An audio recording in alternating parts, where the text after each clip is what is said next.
창세기 12장 1절.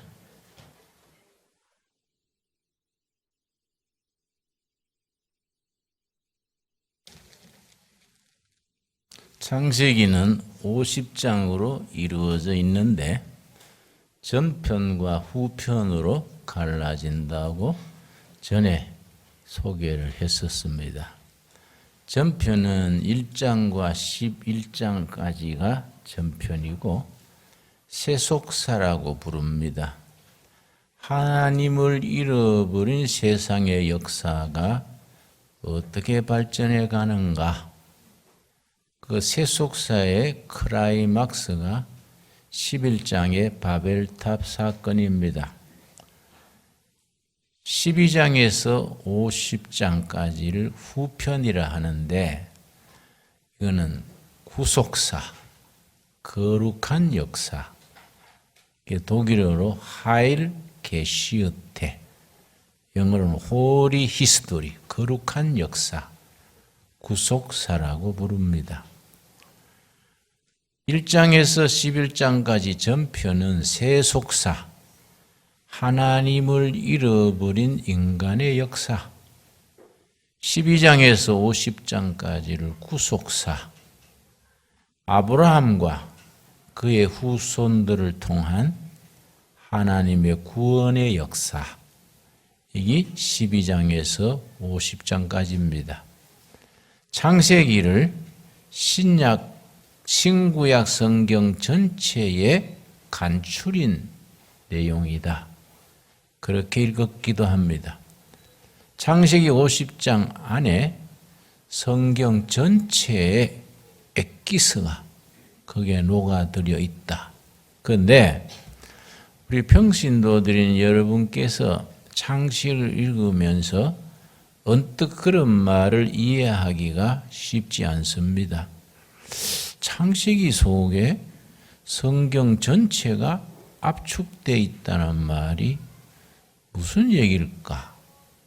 아브라함, 그 아들 이삭, 이삭의 아들 야곱, 야곱의 아들 요셉, 그 내용을 줄거리로 하는, 그게 어떻게 성경 전체가 그 속에 들어있을까? 그런 의문을 가지게 됩니다. 그런 말을 이해하려면 간단하게 말하자면은 복음적인 안목, 그걸 영어로는 이반제리칼 어프로치, 복음적인 접근으로 창세기의 이야기를 이해할 수 있어야 됩니다. 그런 성경에 대한, 구약에 대한 그런 이해를 구속사적 이해 혹은 복음적 해석, 그렇게 부릅니다. 성경을 그렇게 볼 수 있는 안목이 열려야 성경이 살아서 움직이는 것을 느끼게 되고 성경 전체를 한 권 속에서 꿰뚫어 볼 수가 있게 됩니다. 12장 1절, 여호와께서 아브라함에게 이르시되 너는 너의 고향과 친척과 아버지의 집을 떠나 내가 너에게 보여줄 땅으로 가라. 하나님께서 창세기 11장에서 바벨탑을 쌓기까지 타락한 인간의 역사를 하나님이 중단시켰습니다. 그리고 전부 흩어버렸습니다. 인간의 헛된 꾀와 욕심을 하나님이 흩어버린 겁니다. 그리고 새로운 역사를 시작하는데 새로운 역사의 시작이 한 사람에게서부터 시작됩니다. 아브라함. 그래서 아브라함을 믿음의 조상이라고 부릅니다. 자, 아브라함으로부터 하나님의 구원 역사가 전개돼서 요한계시록까지 쭉 이어지는데 구원 역사가 단계적으로 나타납니다. 첫째는 창세기 12장에서 아브라함 개인을 통한 구원의 이야기. 두 번째는 출애굽기에 가서 이스라엘 민족을 통한 구원의 이야기. 세 번째 가서 신약에 가서 예수 그리스도를 통한 온 인류의 구원 이야기. 구원의 지평이 단계적으로 1단계, 2단계, 3단계로 넓혀지게 됩니다. 그걸 전체를 구원 이야기로 우리가 온몸으로 마른 땅에서 비가 오면 확 물을 빨아들이듯이 말씀을 온몸으로 받아들일 수 있어야 합니다. 저는 그동안에 여러 가지 일을 많이 했는데 지금 또 이런 일 저런 일 하는데 우리가 이제 이 세목골 골짜기에 온 지 2011년 10월 3일이 시작입니다. 딱 8년, 다음 주면 8년 됐지요. 그동안에 뭐 길 닦고 집 짓고 뭐 일을 많이 했습니다. 그 어떤 분들은 왜 목사님은 산골짜기에 자꾸 집만 짓냐. 그 집 짓는 거는 요 밑에 그 카페 짓고 있는 게 마지막입니다. 근데 집 짓는 거는 끝났어요. 그 이제 집 다 지었어요. 은혜로 지은 거지 우리가 뭐 돈을 가지고 지었습니까?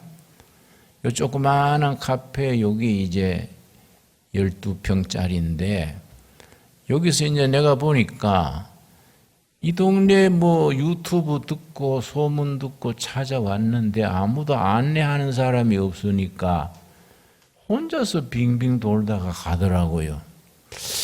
그거는 참 예의가 아니다.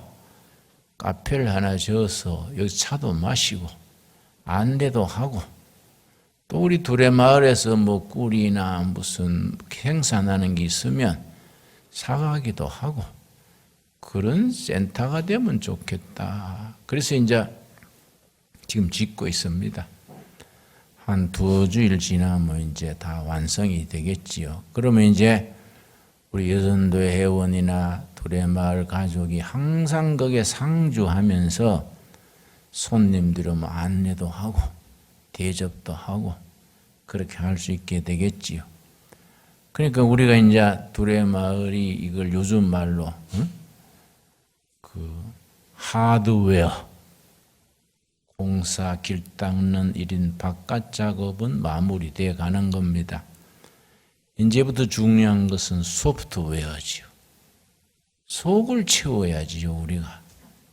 그래서 이제 속을 채우는 데는 디모데전서 4장에 말씀과 기도로 거룩하여진다. 말씀을 제대로 읽고 공부하고 온몸으로 받아들이고 또 기도로서 하나님 앞에 늘 나가서 응답받고 말씀과 기도로 거룩하여지는 과정, 그걸 성화라 그래, 성화. 거룩함을 이루어 나가는 성화가 신앙 생활의 핵심이 됩니다. 근데 우리 교인들의 생활에 믿음으로 구원받았는데 세례도 받고 교회 세례교인이 됐는데 말씀과 기도로 거룩하여지는 성화의 과정이 빠지면은 영적으로 자라지를 못해요. 교회 몇십 년 다니가 권사가 되고 안수 집사가 되고 했는데 속은 맨날 비어 있어요. 그 교회에서 오래 하니까 장로도 되고 권사, 안수 집사 다 하는데 영적으로 자라지를 못해서 맨날 초신자예요. 맨날 초신자. 그럼 생각을 해보십시오. 태권도나 유도를 20년 했으면 날고 기지요. 근데 교회는 몇십 년 다녔는데 그 맨날 제자리에 빙글빙글 돌면은 영적으로 이게 자라지를 못하게 그런 거지요. 그래서 교회는 교인들이 성숙된 교인으로 자랄 수 있도록 가르치고 깨우치고 이게 필요하지요. 그래서 교회라 그럴 때 교회. 성경 원문에는 에크레시아, 교회인데 우리 말로는 가르칠 교 모일회. 교회란 건 뭐이냐? 가르치는 모임이다. 뭘 가르치느냐? 하나님의 말씀, 구원의 계시. 이걸 말씀을 가르치고 배워서 이 땅에 천국 가기 전에 이 땅에 사는 동안에 거룩함을 이루어가는, 성화를 이루어가는 교인으로서의 훈련, 배움, 이게 핵심이 되지요. 자, 12장 1절이 그래서 중요합니다. 구원 역사의 시작이 창세기 12장 1절, 아브라함을 부르시는 데서부터 시작이 됐기 때문에 이건 정말 중요하지요. 1절 우리 같이 읽겠습니다. 시작. 여호와께서 아브라함에게 이르시되 너는 너의 고향과 친척과 아버지의 집을 떠나 내가 너에게 보여줄 땅으로 가라. 영적인 생활은 떠나는 데서부터 시작합니다. 옛날 구습, 세상의 습관, 사고방식, 생활, 태도, 인간관계 떠나지 못하면 은혜가 채워지지 못해요. 먼저 떠나야 됩니다. 그래서 신앙생활하면 먼저 끊게 하는 것이 술, 담배 끊고 생활, 옛날 생활을 결별하고 새로운 생활로 시작하는 거이지요. 떠나가라. 떠나가라가 이제 히브리 말로 에끄르캄 붙어 있어요. 에끄르캄, 떠나가라. 본토, 친척, 아비집. 우리식으로 말하면 지연, 학년, 인연 다 떠나서 하나님의 구원의 역사를 바라보고 새 출발해라. 그게 에끄르캄인데, 에끄르캄이란 히브리 단어는 아주 중요합니다. 4가지 의미를 포함하고 있습니다. 그래서 우리가 떠나가라, 에끄르캄을 묵상할 때에 이 4가지를 전체적으로 마음으로 아멘하고 받아들일 때에 영적인 삶의 시작이 제대로 시작하는 겁니다. 첫째는 뭐냐면은 결단해라, 결단. 과거에 육에 속했던 것 탁 자르고, 무 자르듯이 탁 자르고, 결단해서 그리스도 안에서 새 생활 나가는 겁니다. 둘째는 뭐냐면 스스로 가라, 스스로. 누가 권해가지고 뭐 다른 세상적인 동기로 해봐야 얼마 못 가서 식어버리고 무슨 핑계를 대고 뭐 뒤로 빠져버리지요. 그 신앙은 자기 속에서 우러나와야 돼요. 자기 속에서. 그 내가 아는 분이, 부인은 아주 신실한 권사님인데 남편이 아주 교회 깜깜해요. 근데 교회 데리고 와서 마누라 데려다 주고 가서 예배 보고 나와, 내 한숨 자게. 차에서 자는 거예요. 내 같으면 자도 교회 와 들어와서 자면 좋을 낀데 차에서 자고 예배 마치고 나오면 또 가고. 그러니까 그게 영적으로 열리지 않으면 옆에서 아무리 그래서 자도 안 되는 거지요. 그런데 그 부인들은 안타까워서 애를 태우고, 그래서 뭐 온갖 비유를 다 맞추고 아침마다 계란 후라이 해주면서 당신 다음 주일 교회만 가봐. 그래도 안 되는 거예요. 그 뭐 애를 태우죠. 난 그럽니다. 그러지 말고 편안하게 여유 있게 기다리시에요. 남편이 아내가 지성으로 기도하는 걸 알도록 기다리세요. 그러면 속에서 믿음이 솟아오르는 거예요. 속에서. 겨울이 지나 봄이 되면은 땅 속에서 싹이 솟아오르듯이 속에서 나와서 스스로 가야지 옆에서 자꾸 보챈다고 되는 게 아니다. 그 유명한 우리 목사 있습니다. 저 100주년 기념교회가 무슨 교회지요? 100주년 기념교회 그 목사님이 이 목사인데, 이 뭡니까? 그 아주 술 늦게 마시고 그 회사 경영하면서 뭐 아주 교회하고는 인연이 멀었어요. 그런데 하루는 술이 이만큼 취해가지고 밤 3시 되어서 집에 들어갔더니 그 집에 아마 수유리 쪽에 있었어요. 그 부인이 그 이화여대를 나온 아주 참 정숙한 신실한 부인인데 남편이 밤중 술 먹고 왔더니 문은 열렸는데 부인이 없는 거예요. 여보 여보고 불러도 흔적이 없어요. 어디 갔나 하고 술 취한 사람이 이 방 저 방 다니다 보니까 기도실에 거기 꿇 앉아가지고 울면서 기도하는 거예요. 그 기도하는데 뭐 방해를 안 하고요. 가만 들었어요. 자기를 위해서 눈물로 기도하는 거예요. 자기 남편. 영혼을 불쌍히 봐주시고 하나님 알게 해달라고. 어떻게 간절히 울면서 기도하는지 정신이 부쩍 든 거예요. 술이 확 깨인 거예요.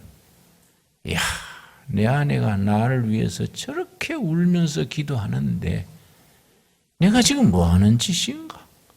밤마다 술 먹고 흥청거리고 이게 내가 뭐 하는 짓인가? 참 성령의 감동이 온 거예요. 딱 술 끊고 준비해가지고 우리 신학교, 장로의 신학대학, 그 내 후배지요. 신학교하고 좋은 목사가 됐지요. 아마 금년에 그 목사님도 은퇴했을 거예요. 은퇴하고 저 어디 시골에 부부가 같이 내려갔다는 얘기 들었습니다. 그러니까 아들 위해서, 남편 위해서, 후손들 위해서 간절히 하나님께 기도해서 성령이 감동이 있도록 해야지 옆에서 자꾸 쪼아대면은 더 가기 싫은 거예요. 아따 예배당 다니고 싶어도 엄마 등살에 진절머리가 난다. 이러고 자꾸 멀어지는 거예요. 그러니까 교회 올 수 있도록 길을 닦아줘야지 길을 막는 셈이 돼버리는 거이지요. 그러고 뭐 아들이 대학교 가가지고 어쩌다가 주머니에서 담배라도 나오면 뭐 기절을 해가. 넌 왜 마귀 짓을 하느냐? 아들 담배 피우는 걸 뭐 간첩 본 듯이 막, 응? 그렇게 하면 거기 신앙이 점점 멀어지지요. 저도 저 대학 졸업하고 담배 한 1년 피웠습니다. 우리 엄마가 권사님인데 우리 어머니가 권사님인데 내가 철들기 전부터 우리 홍이는 목사 되게 해주시고 새벽마다 그 기도 들으면서 내가 자랐습니다. 근데 뭐 대학 나가 뭐 신학은 목사는 그냥 술이나 못으로 다니고 뭐 흥청망청 다니니까 어머니가 얼마나 안타까웠겠습니까? 그렇다고 해서 뭐 하루도 기도 중단 안 하고 매일 새벽 제단 쌓으면서 우리 진홍이는 목사 되게 해주시고 하루도 쉬는 날이 없어요. 그래서 내가 어머니 그거 좀 지겹지도 않습니까? 응? 가끔은 생략도 할 낀데 맨날 되풀이 하세요. 야, 내 소원이 이루어질 줄로 믿는다. 어머니 그러면 동생이나 형님한테 목사하라 하세요. 왜 하필 날 찍어가 그렇게 하세요? 나도 마음이 불편합니다. 그랬더니 왜 날 꼭 찍어서 그러세요? 근데 어머니 그래요. 내 자식 중에 네가 제일 똘똘하다. 응? 똘똘한 게 목사가 돼야지 반피 같은 게 목사 되는 뭐 교인들 지역살이다. 우리 어머니 지로에 그래요. 응? 우리 삼형제 중에 내가 똑똑하다는 거지 뭐 내가 세상에 똑똑하다는 게 아니고 우리 어머니 보기에 그런 거지요 뭐. 근데 결국은 어머니 기도로 목사가 된 거예요 내가. 응? 목사가 되고 나서 생각하니까 수십 년 하루 새벽도 걸리지 않고 눈물로 기도하는 어머니의 기도 응답이다. 그래서 내가 목사 되어서 목회하는 게 어머니 작품이에요. 작품. 스스로 신앙이 속에서 나오도록 옆에서 기도하고 성원해주고 박수 쳐주고 해야 되는데 우리가 그걸 잘 못 기다려주지요. 그렇지요? 스스로 자기 속에서 믿음의 씨가 터서 자라는 겁니다. 그리고 어떤 자매님이 아들 위해서 기도 부탁하면서 아이고 고등학교 때까지는 학생의 임원도 하고 그렇게 착실했는데 대학교부터 빗나가가 지금 세상 사람 됐어요. 지금은 뭐 교회도 안 나가고 저거네 참 우리 집에 왼수입니다. 그래서 권사님 기다리세요. 어려서부터 고등학교까지 다닌 그 씨가 떨어져 있습니다. 그 믿음의 씨가 떨어져 있는 거예요. 이게 봄이 돼가지고 햇빛이나 습기나 모든 조건이 맞으면 씨앗이 돋아오르는 겁니다. 그렇게 믿고 기도해야 돼요. 그래서 애끄르감이 스스로 일어서 가라. 세 번째는 뭐냐면은 이게 참 중요합니다. 본질로 가라. 본질로. 우리가 신앙생활하면서 너무 비본질에 매여 있습니다. 교회 생활에 뭐 사람 눈이 어떻게 볼까?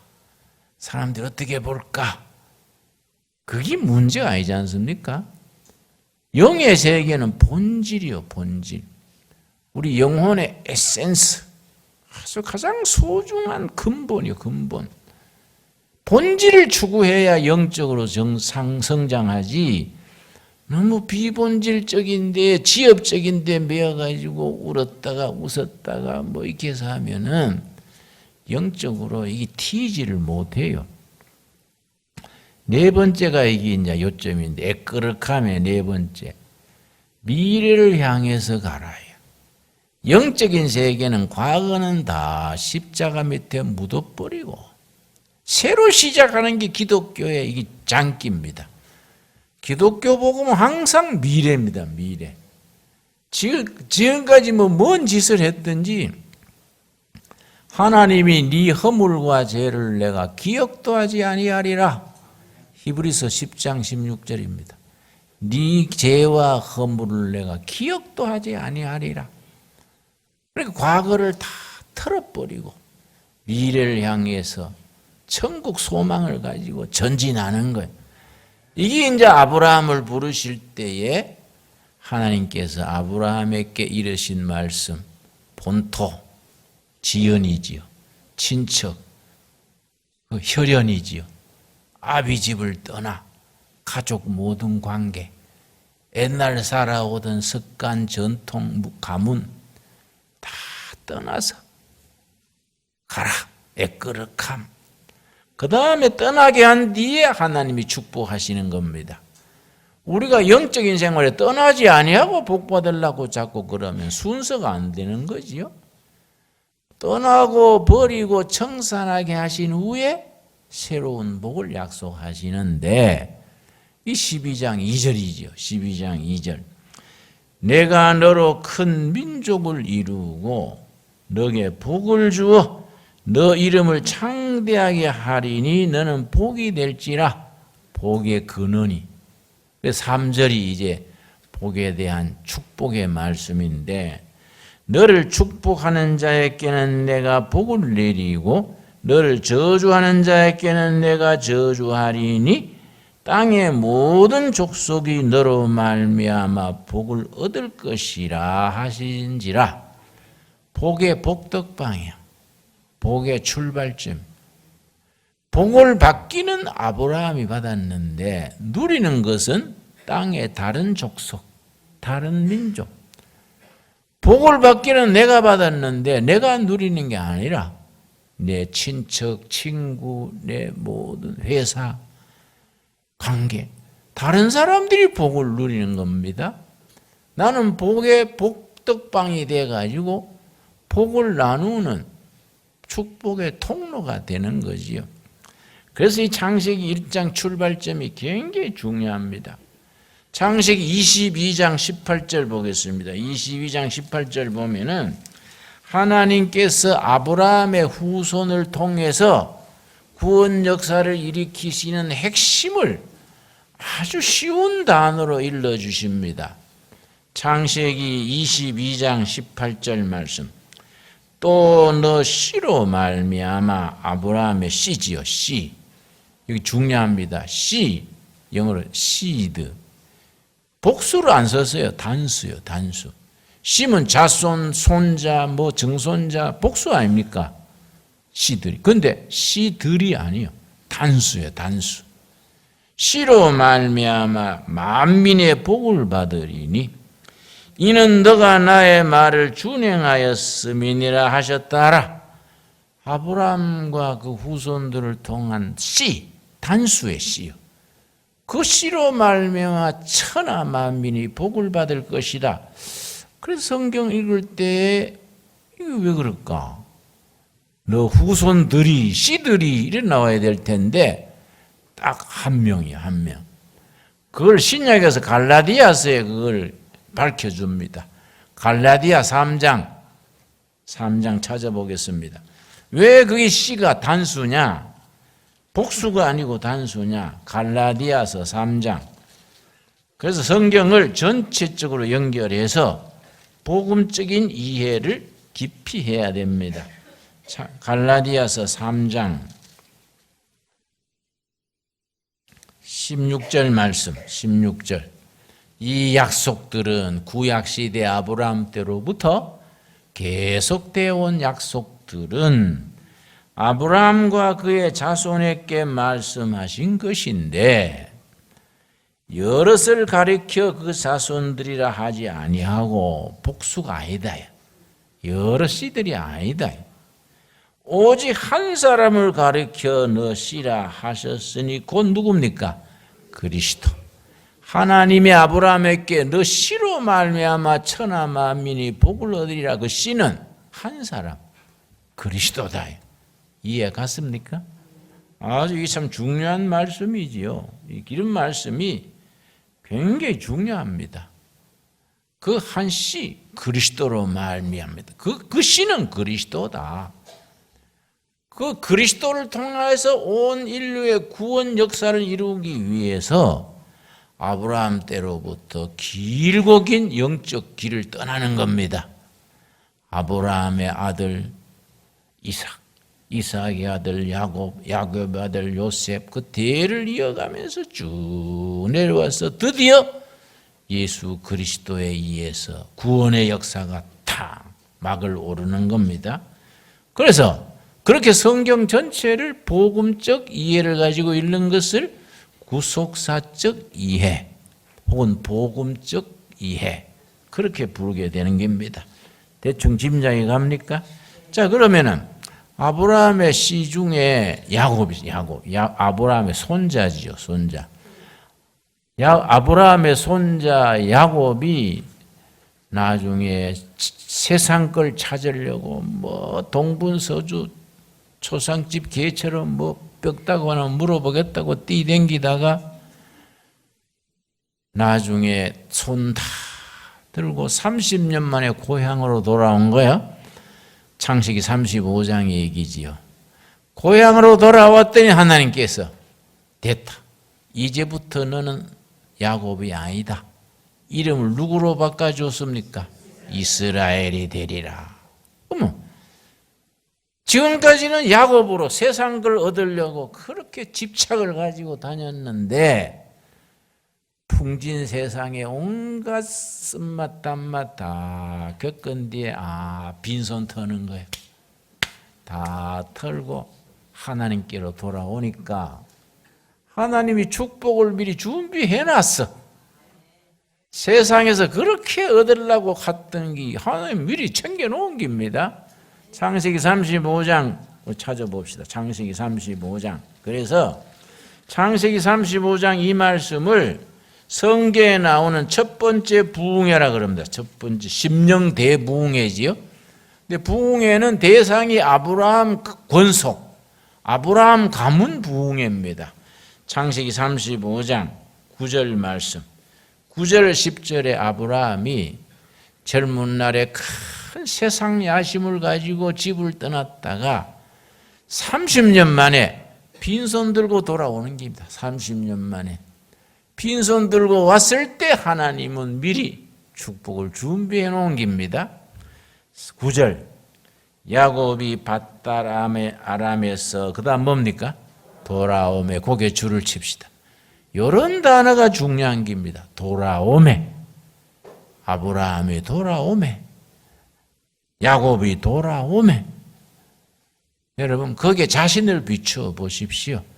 내 자신이 하나님께로 돌아오매 하나님이 다시 야곱에게 나타나서 그에게 복을 주시고 30년 동안 이루어보겠다고 그렇게 이리 뛰고 저리 뛰고 했는데 못 찾았던 복이 하나님께로 돌아오니까 준비되어 있어. 복을 주시고 그 다음 10절 하나님이 그에게 이르시되 너 이름이 야곱이지만은 너 이름을 다시는 야곱이라 부르지 않겠고 너 이름 이스라엘이 너 이름이 되리라. 지금까지는 야곱으로 살았는데 이제부터는 누구라고요? 이스라엘. 하나님이 바꾸어 주신 이름입니다. 야곱은 누구고 이스라엘은 누구냐? 영적인 생활이라는 것은 매듭이 분명해야 됩니다. 야곱으로 살던 인생이 이스라엘로 변화되는 것 정리하고 셋으로 떠나는 확실한 매듭이 있어야 돼요. 이게 애끄르카며 지금까지 육의 사람, 땅의 사람, 야곱으로 살았다마는 이제부터는 영의 사람, 하늘의 사람, 이스라엘로 살게 될 것이다. 참 중요하지요.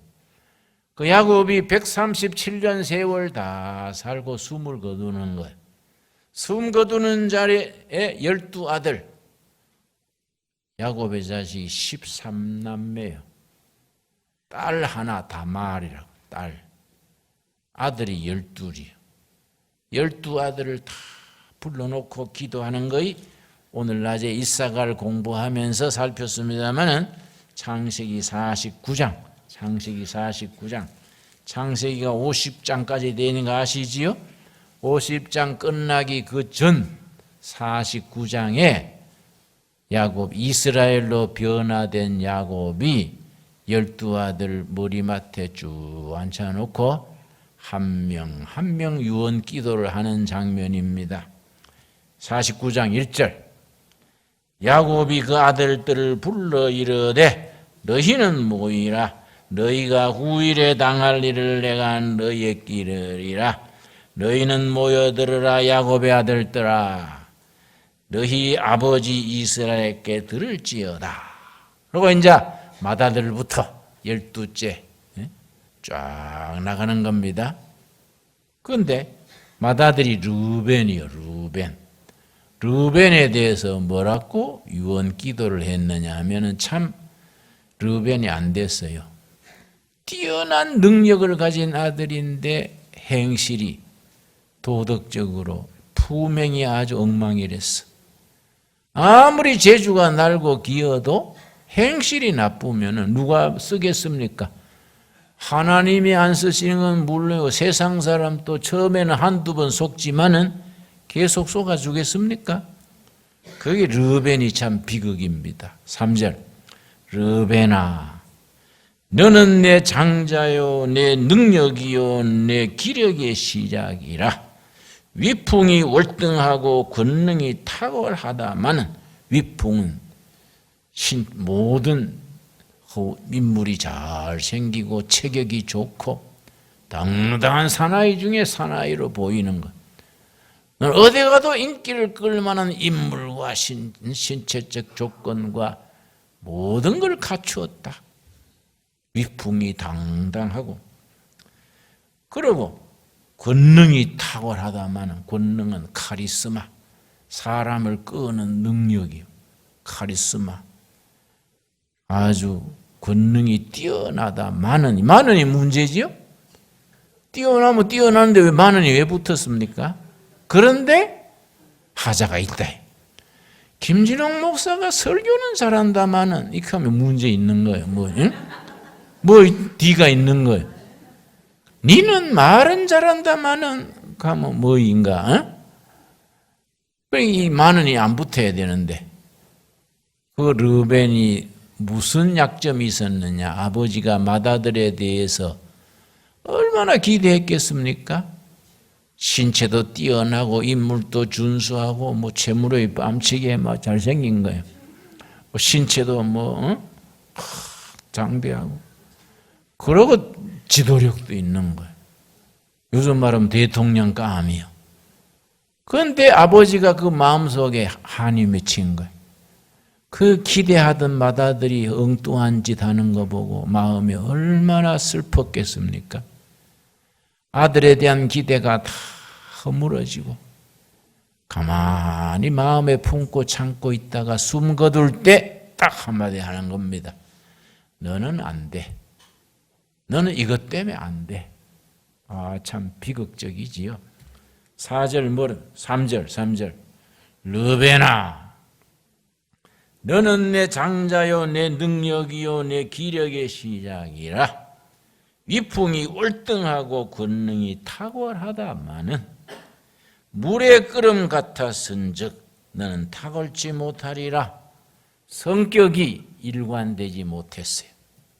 아침에 마음 먹은 게 저녁에 달라지고, 저녁에 결심했던 게 다음날 달라지고, 아침에 약속이 저녁에 헛방이고, 거짓말하는 거짓말.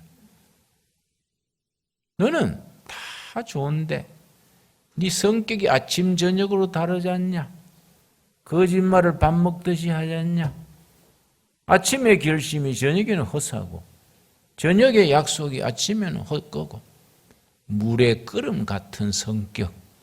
요즘 말로 EQ가 망가진 거예요. EQ.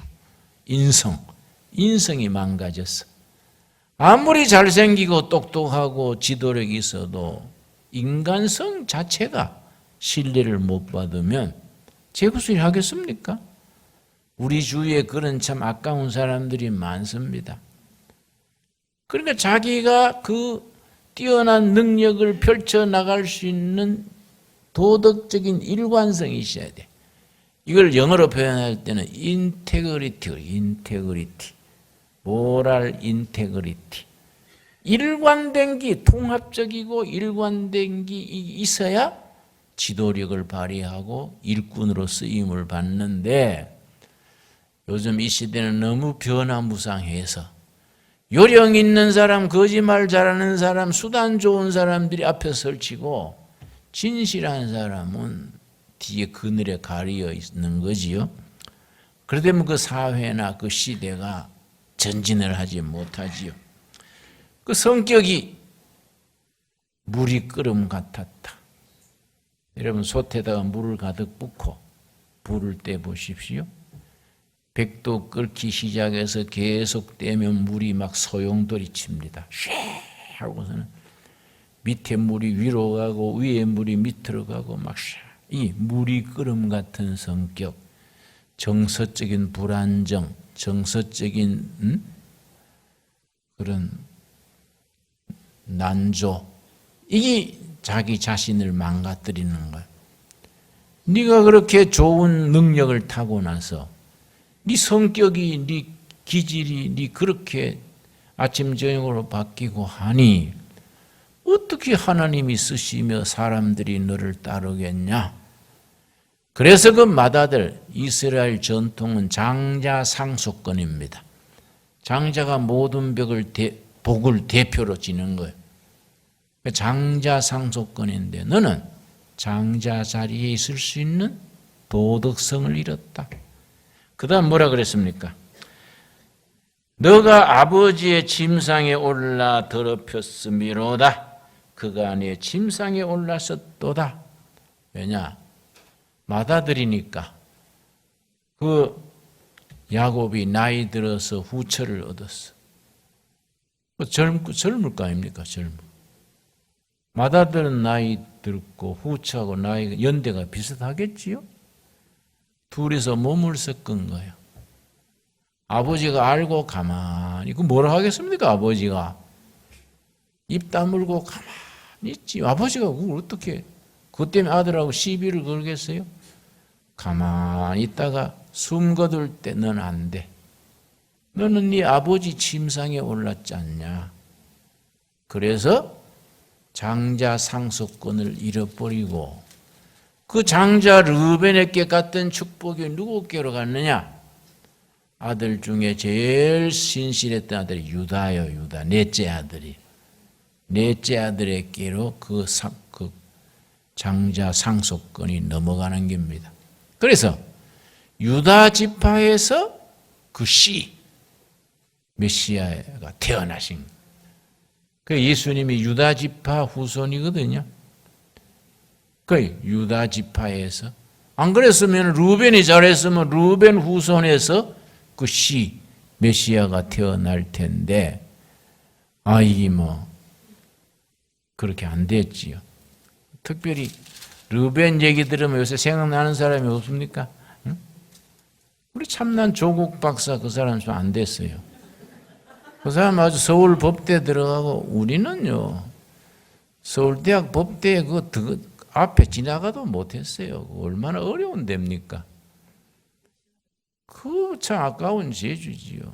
그러고 미국 유학 가가지고 버클리에서, 버클리가 명문대학입니다.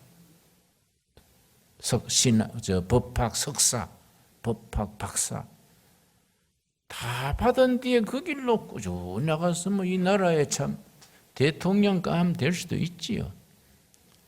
근데 이 물이 끓음같이 도덕적인 일관성이 없는 겁니다. 그건 집안이 수단 방법을 안 가리고 뭐 온갖 죄를 다 지었더만요. 아주 뭐 죄 짓는 아주 셋도요. 백화점이에요, 백화점. 근데 그 사람을 또 그 장관으로 쓰는 사람도 그것도 희한한 사람이에요. 이 우리나라는 뭐 좀 제정신이 아니에요. 뭐가 좀. 아까 말하는 그 인테그리티, 도덕적인, 정신적인, 일관된 인테그리티가 있어야 되는데 이게 없어. 적폐성장, 적폐 정리한다 그래서 나한테까지 우리 정권 바뀐 뒤에 적폐위원회 국회에 있더라고요. 우리 여당에 적폐위원회 대표가 여자더라고요. 위원장이. 나한테까지 와가지고 혹시 이명박 대통령 때 뭐 특혜 받은 적폐가 없냐. 그네 가짜내서 보소. 내가 이명박 대통령이 하도 짜서 안 줘서 내가 못 받았어요. 응? 받았으면 내가 지금 당신한테 조사받을 게인데 그 사람이 어떻게 짜든지 그렇게 안 줘서 못 받아서 지금 제가 이 다행이네. 응? 근데 지금 가만 보면 적폐가 딴 거 아니야. 지표는 아니면 적폐고 지표는 다 감사고 이게 인테그리티가 없잖아요. 한 나라가 그래가지고 유지가 안 되거든. 사회주의 공산주의나 그러니까 힘으로 그렇게 속임수를 하지만은 이건 자유민주주의 열린 사회의 그런 부정직해가 되겠습니까? 안 그렇습니까? 그래서 우리 청와대하고 검찰하고 지금 뭐 알력이 심각하지요. 걱정하는 사람들이 많아요. 나는 확실하게 말할 수 있습니다. 문재인이 대통령이 이끄는 청와대하고 뭡니까? 네? 윤석열 검찰총장이 이끄는 양대 세력 중에 지금 아주 갈등이 많이 심해졌지요. 절대로 문 대통령 쪽이 안 됩니다. 검찰 쪽이 이기게 돼 있습니다. 검찰 쪽이 이길 수밖에 없는 이유가 5가지가 있습니다. 내 생각이요. 틀림없이 그렇게 될 겁니다. 첫째는 도덕적인 정당성의 명분이 검찰 쪽에 있어요. 이 조국이나 문재인 쪽에 도덕적인 정당성이 없어요. 일시적으로 뭐 꿰쓰는 사람이 거짓말하는 사람이 잘 될 것 같아도 천하만사가 그렇지 않아요. 결국은 정의 쪽, 바른 쪽이 이깁니다. 첫째입니다. 첫째. 둘째가 뭐냐면은 문 대통령이 윤석열 총장한테 임명장 줄 때 했는 말이 있어요. 자기 말이 있는 겁니다. 철저히 정의를 구현하되 살아있는 권력도 다 바로잡으시오. 살아있는 권력, 현재 장관이다, 뭐 비서실장이다, 심지어 대통령 자신까지 살아있는 권력이거든요. 박근혜다, 이명박 이런 사람은 죽은 권력이고 현재 차지하고 있는 살아있는 권력도 철저히 조사해서 정의를 실현해 주시오. 자기가 말했으니 자기가 그렇게 해야 될까? 당해야 되지요. 그건 자기 말했는 게 있는 겁니다. 세 번째는 뭐냐면은 어떤 점이냐면은 조국이나 그 부위의 사람들이 권력형 비리가 엄청나요. 그걸 권력형 비리라 그래요. 비리. 혐의가 뭐 1, 2시까지라 해야 되지. 자고 나면 몇 가지씩 나오니까. 이건 안 되는 겁니다. 이건 엔간해야지. 박근혜 대통령 뭐 실제 따지면은 그렇게 당해야 될 죄가 크게 있는 건 아니에요. 자기 개인 재산 챙긴 것도 아니고 뭘 재단 만들려고 했던 거지. 자기가 뭐 실제 박근혜 대통령이 자기 통장에 넣은 건 이런 도 없어. 그런데 지금 이 사람들은 뭐 엄청나지. 그 넘치는 혐의, 권력형 비리가 엄청나요. 그런데 이제 인사권이 대통령한테 있지요. 그러나 청와대가 가진 건 하나밖에 없어. 인사권밖에 없어. 검찰이 가진 건 수사권이 있어. 아마 내일쯤이나 그 조국 장관의 부인부터 검찰에 갈 거예요.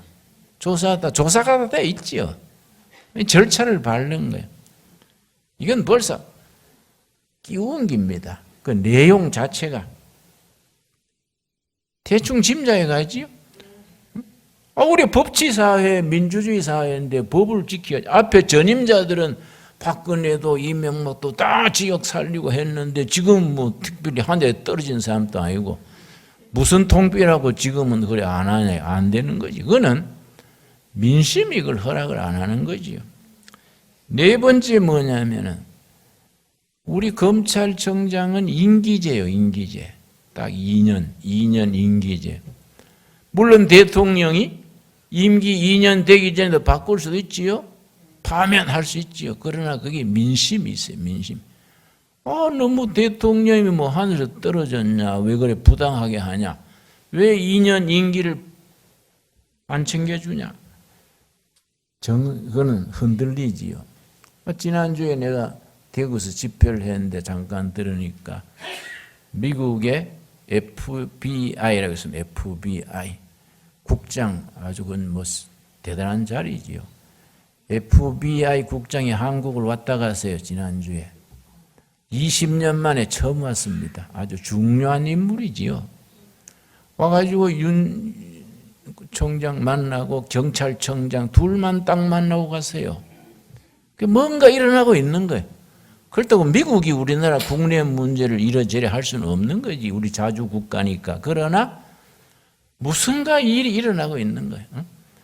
미국 FBI 국장이 20년 만에 한국에 와가지고 왜 그 사람을 왜 만나고 갑니까?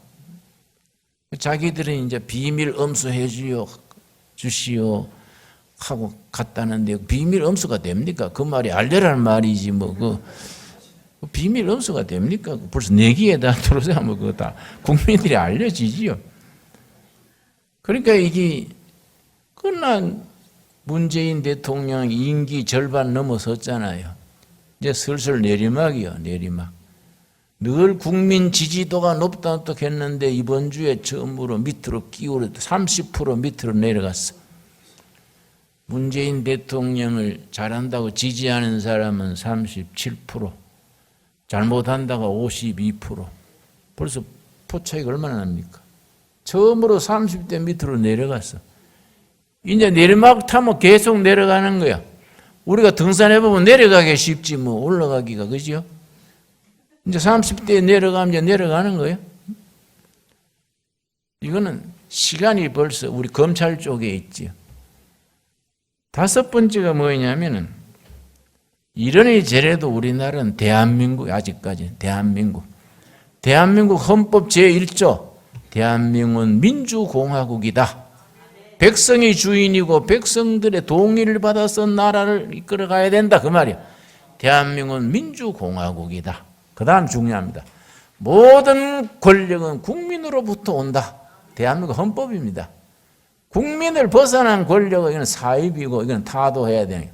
그러면은 헌법에 나와요. 권력을 맡긴 사람이 권력을 잘못 행사할 때는 어떻게 해야 되느냐? 국민 저항권이 있어요. 조항이 있어요. 국민 저항권. 잘못된 권력이 나타날 때 국민이 저항해서 내려오게 해야 된다. 이걸 국민 저항권이라고 해요. 그래서 대한민국 국민들이 상당히 수준이 높아졌습니다. 우리나라의 국민 저항권이 크게 나타났던 사건이 두 번이에요. 첫째는 4.19. 그 이승만 정권 그 서슬이 풀었는데 4.19 나가지고 대통령 하야하고 그 밑에 권세 누리던 이기붕이 온 가족 자살했잖아요. 가족들이 전부 구원청으로 집단 자살했어요. 4.19. 두 번째는 6.29요. 6.3 사태 그래가지고 60 사태죠. 국민들이 이 대통령을 국민 투표로 뽑아야지 이거는 체육관에서 대통령 뽑는 거는 이제 그만하자. 그러니까 60 사건이 나가지고 막 국민들이 그 전두환 때 얼마나 권력이 막강했습니까? 근데 60 사건 나가 6월 29일 6.29라 6.29 할 수 없이 국민들한테 정권이 굴복해가지고 그걸 국민 투표제로 다 바꾸고 전두환 대통령이 항복했지요. 무슨 항복이냐? 국민 저항권에 항복한 거예요. 그래 잘 폭력으로 안 나가고 희생 안 하고 바꾸니까 그 다음 대통령이 누가 됐습니까? 자기들 편 노태우가 물태우라 그러죠. 그 사람이 된 거야. 순리로 하면은 자기도 좋고 다 좋은데 이게 고집스럽게 니 죽고 내 살자 배째라 나가다가는 4.19처럼 되는 거예요. 그래서 나는 성직자로서 기도해요. 국민 저항권이 4.19로 안 나가고 6.29로 나가게 해 주십시오. 순리로 나라가 발전해 가야지. 그렇지요? 이게 뒤죽박죽이 돼요. 그래서 이제 10월 3일 이제 한신가 이제 청와대 앞에서부터 세종로에 우리가 다 나가서 이 국민 저항권의 표현이지. 응? 그렇게 한다는데 우리가 거기 국민의 힘을 모아야지. 이거 보수 진보 따질 때가 아니야. 어떤 것이 정의로운 나라냐? 어떤 것이 백성이 주인이 되는 나라냐? 그걸 보여줘야 돼요. 그걸. 이게 우리 역사입니다. 역사. 그래서 우리나라가 현재 1945년 8.15 때 해방이 됐는데 지금까지 대한민국 역사에 큰 위기가 3번 있었어요. 지금이 4번째요. 4번째. 내가 가만히 기도하면서 생각할 때 이 4번째 위기를 잘 넘기면 우리나라는 탄탄해요. 통일이 되고 선진국으로 갈 수 있게 됩니다. 이번 기회를 잘 넘겨야 돼요. 이번 위기는 정체성의 위기. 국가의 정체성, 내셔널 아이덴티티라 그래요. 북한이 선택하는 사회주의 공산주의로 가느냐, 우리가 나만이 목숨 걸고 지켰는 자유주의 시장경제 열린 사회로 가느냐, 이걸 결정하는 위기예요. 이 위기를 잘 국민이 힘을 모아 넘기고 나면 그 다음에 우리 역사는 탄탄대로입니다. 선진국으로 가서 단군일에 한번 길을 피고 살 때가 올 줄로 믿습니다. 우리 성경을 읽으면서 현실을 그렇게 생각하고 기도하고 그 기도가 응답받고 하나님께 영광 돌려서 교회가 부흥되고 세계 선교에 쓰임받고 그런 역사를 만들어가는 것이 얼마나 귀하겠습니까? 기도하겠습니다. 하나님 감사합니다. 때를 따라 도우시는 아버지의 은혜로 우리가 믿음 안에 구원의 신앙을 지키며 살게 하신 것 감사합니다. 야곱이 돌아오매 복을 주시고 후손 대대로 축복의 씨로 세우신 것 감사합니다. 우리도 그런 신앙으로 우리 구주 예수님을 붙들고 좋은 교회, 정의로운 나라, 행복한 백성, 통일된 한국을 이루어 세계에 높임받는 대한민국을 이루게 하여 주시옵소서. 예수님 이름 받들어 기도드려 사옵나이다. 아멘.